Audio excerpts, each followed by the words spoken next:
So I'm actually a marketing guy, and marketing guys traditionally talk about the 4 Ps. Anyone recognize them? Kotler, the product and price and place and promotion. We're not going to talk about that today. We're going to talk about these 4 Ps, which are a bit more interesting. I'm going to share some stories from actually that it's possible to get all these 3 planet, people, profit together in harmony. And we'll start with some figures. That's interesting. This is a big figure. $250 billion. That's the annual spending on renewable technology.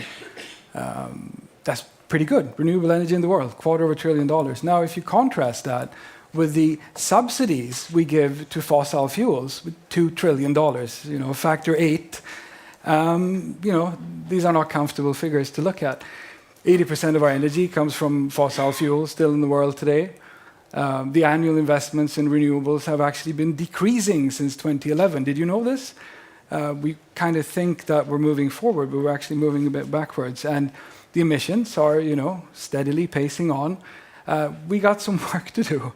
And I guess that's a big reason for why we're in this room together today. Now, I'd like to take you on a journey to rural India. I don't know how many of you in this room have been to rural India.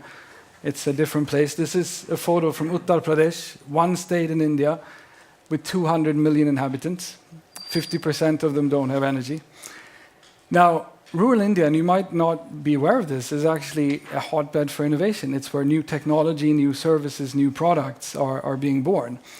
And it's a pretty big place. India has 1.2 billion inhabitants. And only rural India is actually the second largest country in the world, if you look at it. With people, close to 1 billion people that lack basic infrastructure, that lack energy, that lack mobile coverage, that lack roads, water, access to clean water.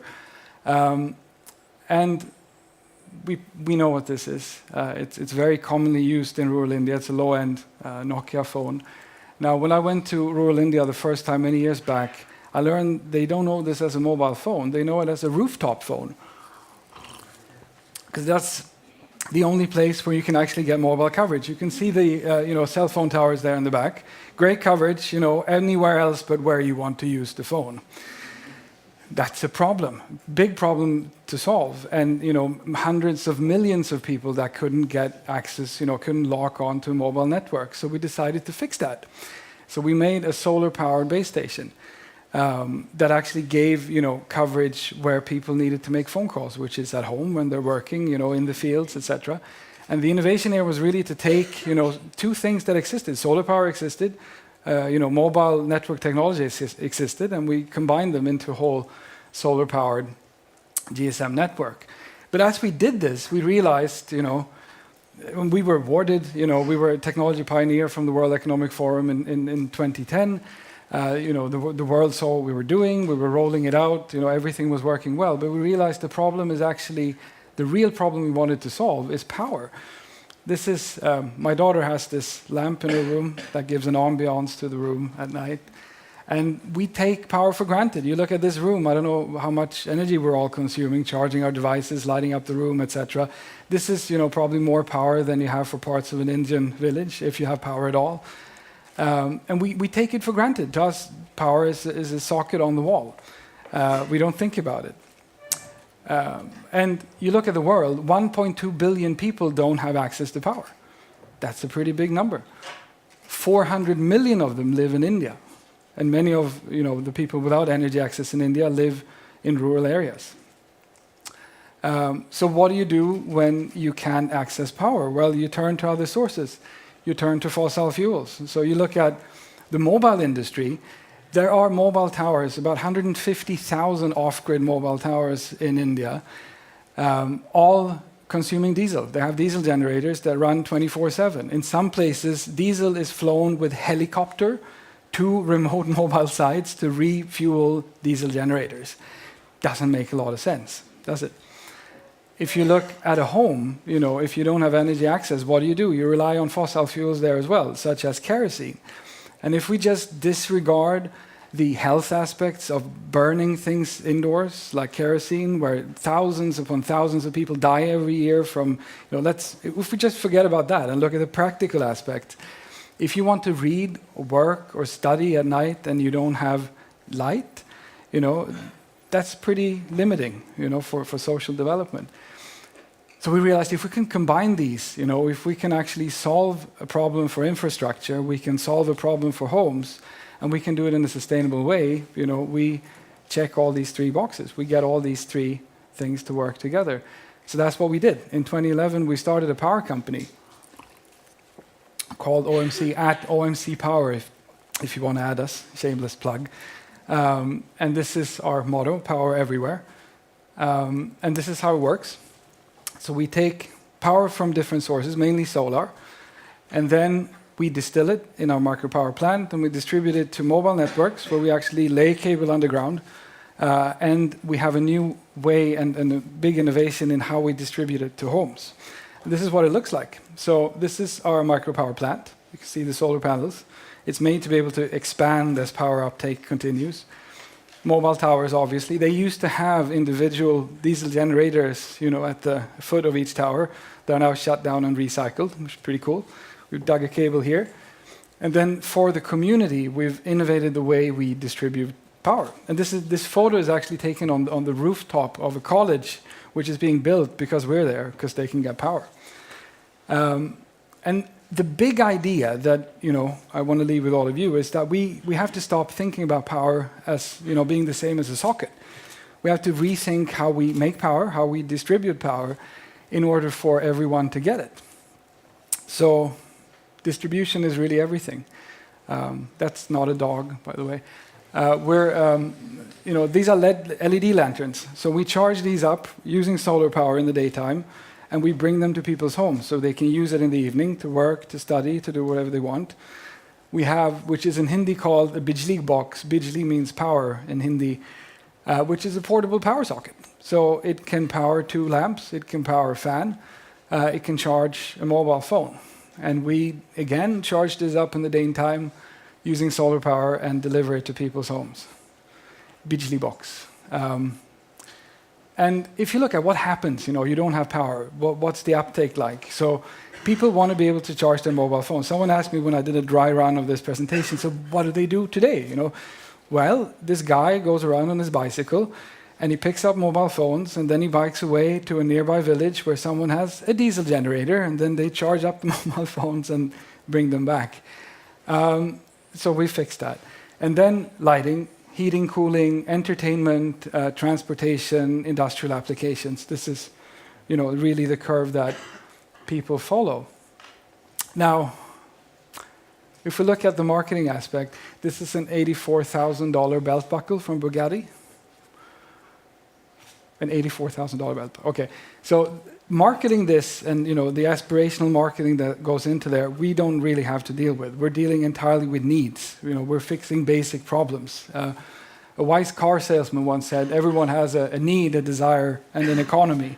And clearly, we're working on the right side of the scale. So if you look at how we've communicated what we do, I don't know if anyone knows Hindi in the room. This says andhere se roshni, which means from darkness to light, which is really what we do. And this says sab jaga bijli, power everywhere.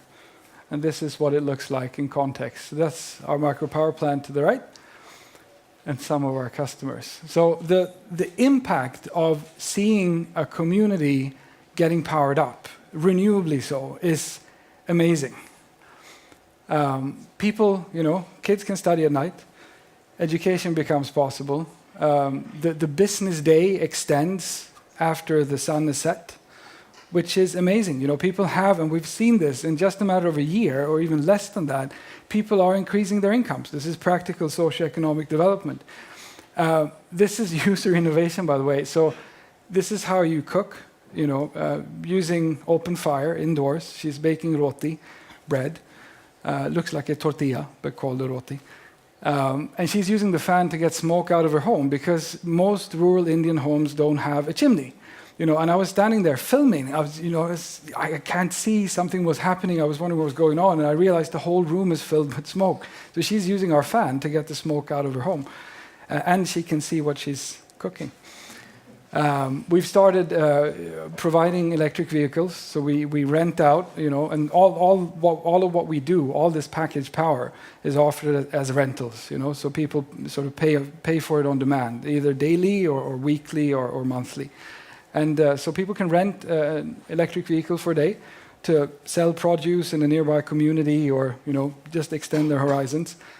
We've started trials on solar-powered Wi-Fi as well. And we have this is another shameless plug for a Share the Problem session we have this afternoon in creating apps for rural India. So this is actually hands-on bridging the digital divide, providing internet access, where there used to be no power just 1 or 2 years ago. So this was awarded. We're World Economic Forum Technology Pioneer 2014. BBC have actually visited to film what we've done. World Media have been there, and that's awesome. But we're one company, do you know the Sierra Club, American environmental organization? So Justin Guay visited us, and he said, the world needs 1,000 OMCs. We're working in one state of India, which has 200 million people just in that state. And as I said, 100 million of them don't have energy access, but we have 400. We can't reach all these people. And we zoom out, back to the big numbers. 80% of the world's energy comes from fossil fuels. This is idiotic. We need to change this. And in times of economic volatility that we've seen many flavors of in the recent years, with one financial crisis coming after the other, investors want to play safe. So they invest in great things like fracking, where we use all these chemicals to destroy the earth and get a gas up, which should really be left there, because methane is like 30 times more dangerous for the climate and for warming than CO2. And we can reach new areas of the world because we've warmed it up so much. So what do? We go there and we suck up more oil. This is a terrible idea. And I think that the basic problem here is human psychology. It's our mind. It's the way our mind is constructed. And it's great in a crisis. And we suck at seeing the crisis coming. We can see that there's one train and one train there, and they're probably going to, do you see these? They're going to crash. It's like, that's terrible. And then they crash. I'm like, oh my God, they crashed. We're going to fix that. So this is how we work. We only fix things when they're broken. And I think, you look at other facts, and, if you get bored with the talk or the rest of it, you can go to truthfacts.com. It's a great site, by the way. But this is how we work. We're great in a crisis. And we have a huge crisis. We're suffering from an industrial revolution that was powered by fossil fuels. Our whole infrastructure is clearly designed around fossil fuels. It's a big problem which we have to fix, and there are ways of doing that. And a big key is to look at distributed generation, distributed production of energy, distributed, distribution of it as well. Now, the good thing is that many large companies in the world are starting to feel the pressure. Coca-Cola are saying, we're seeing a shortage of supply of essential ingredients. H&M, rather large company, they know that the cotton production is seriously affected by climate change. So they're seeing the business rationale for sustainability. Intel gets 100% of their energy from sustainable sources. Google are doing massive investments in making sure their energy comes from renewable sources, because it starts to make business sense. I mean, this is the good thing. We're starting to see, this tidal wave of change. And for those of you that don't understand Swedish, this is sprayed bananas from Ecuador, and this is ecological bananas, and they charge more, but they sell. So consumers and retailers have actually started caring about sustainability. That's good. Now the key thing I want to sort of leave behind here is, we need to change how we produce things, how we distribute things, and how we consume things. Just the idea of us being consumers is, let's not go there this session, but we have 600 million shipping containers transporting things in the world today, driven largely by diesel-powered ships. Is that sustainable? No. We don't produce sustainably. So this is where we need to see a change. This is from a recent McKinsey report saying the take, make, and dispose model of production has long relied on cheap resources to maintain growth and stability. That world no longer exists, where these two entities are starting to, crash. there are large problems to solve. And I think innovation largely is finding large problems that you can actually solve, and then combining things that already exist in a way that, they haven't been combined before. This is, a good definition of innovation. Look at these. More than 1 billion people don't have energy access. Fossil fuels, 80% of the world's energy, that's, where it comes from. We're going to increase our energy consumption if we're on the current trajectory by 70% in the coming 20 years. Okay. It's not all doom. It's, we can fix this, but we have to see these problems, and we have to actually start, investing in the right way. We spend more money making a film about space than on an actual mission to Mars. And I think, again, and it's a great film. I enjoyed this film. I think, most of you did. But this is stupid. We need to change this. We need to start allocating serious resources, towards fixing, gigantic problems in our infrastructure. And it starts, Norway's done a great thing with the Sovereign Wealth Fund allocating 5%, I think it was, right? Towards energy access and towards renewable energy. But it's not enough. The large financial institutions of the world need to step in and invest, in long horizons, not just the coming year or two. So I had a discussion with the CEO of OMC, our power company, the other day, and he'd heard somewhere, and I thought it was pretty good. The planet will be fine. We're talking about saving the planet and Earth Day. The planet has survived asteroid impacts. And life will go on. Even without problem. Without us. It's about saving ourselves. We've built a system that worked for a while, and we could use fossil fuels. It doesn't work anymore. And that's the science is in. This is where we're at. So I really hope, and I think we will leave Technoport with inspiration, courage to start tackling some of these really large problems. And I'd like to leave you with a favorite quote from Andy here. Go out and fix stuff.